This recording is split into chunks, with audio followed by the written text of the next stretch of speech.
This 2013 Subaru Outback belonged to my law partner whose daughter was using it. He had just put like $5,000 worth of work into it to just sort of make it all better so that she could drive it forever. And then the transmission went out. I had made a video of the whining CVT transmission. Well, I wasn't sure if I could drive this for 1,000 miles, 10,000 miles with that sound. Maybe it was just a sound. Well, I got about 100 miles and the transmission has died on me. You can see all the lights have come on. I gotta put it in here. Well, they had offered him $500 for this car with 125,000 miles on it. It's probably worth about $12,000 if it were fine. I doubled that. I gave him $1,000 for it. I'm going to see if I can pull this transmission out, and I kind of like to put a 5-speed manual in it, but we'll see. I still don't know what I can find to put back in there, but let's see if we can get that transmission out. Never done anything like this. All right, well, here we are under the car. And I just want to reiterate again, to be very clear, this is not an instructional video. This is an inspirational video. I hope to inspire some of you who think that you can't do something as complicated as remove a transmission to do it. I'm telling you, I don't know what I'm doing. I've never done it before. The only thing I know I learned from watching other videos on YouTube. And I think on a project like this, what I'm going to do is to break this down into little parts as opposed to just remove the transmission, which just seems impossible.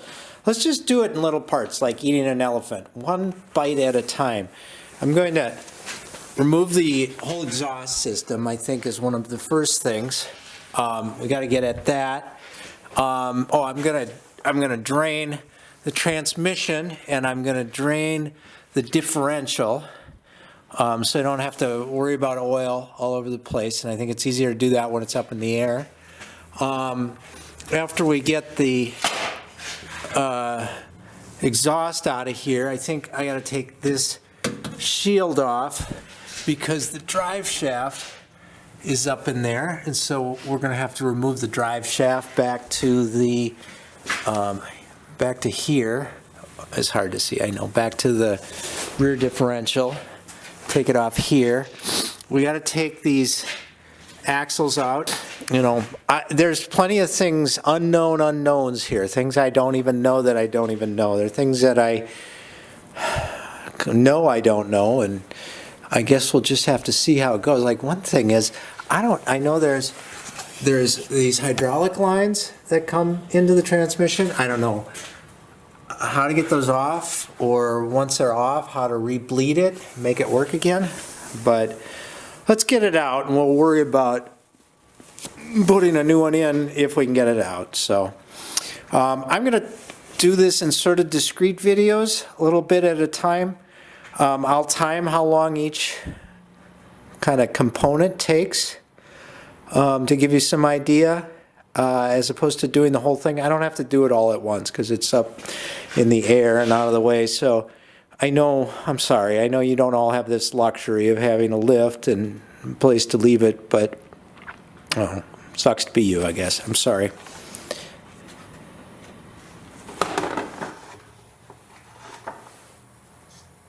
I'm going to take the exhaust off. I'll set my timer here and go. I'm not going to do the whole filming of it, but we'll see what happens. I'm going to split it in the middle, right here. I'm going to try to, just because it'll be easier for me to store two sections of it instead of one really long section. So let's give it a shot.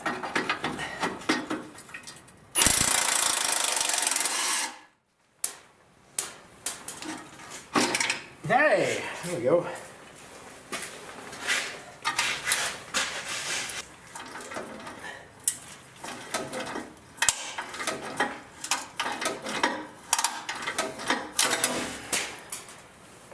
That one broke. Looks like there's a hanger over here and one over here. It's helpful, one, tie up the rest of the exhaust so it's not hanging, which I just did. And now I got this block of wood back here. See here, it's a little 2x4 that I have put up in there. And that gives me something to lever off of. We've got a pry bar, and that is letting me lever this top thing off. There, so now that's off.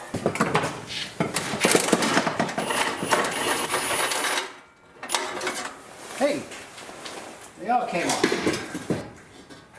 Alright, now is the time to fix these rattly heat shields. Let's call it 45 minutes.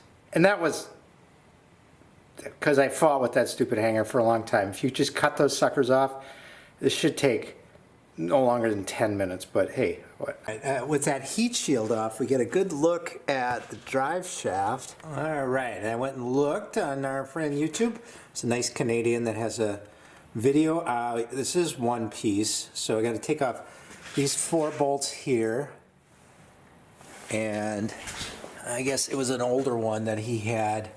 There were 4 more bolts. I don't see any bolts there. I'm thinking it'll probably just slip out of there after I take this center bearing out. Bolts on the drive shaft are not tough to get off. Little, that was a blaster, TB blaster, PB blaster.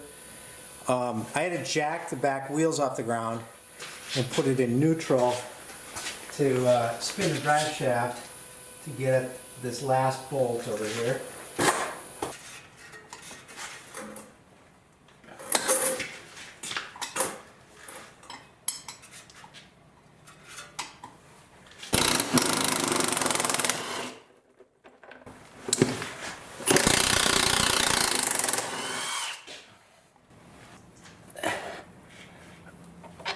All right.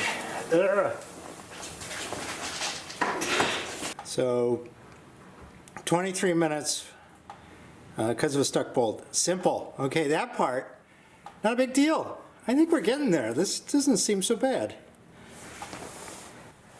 All right, here's what we got now. So you can see where the drive shaft came out of here. And next, I guess we'll pull these half shafts off, which, I don't know, it doesn't look that hard. So I think I'm going to take a break for tonight, and we'll tackle that tomorrow. And I'll just put that in a separate video.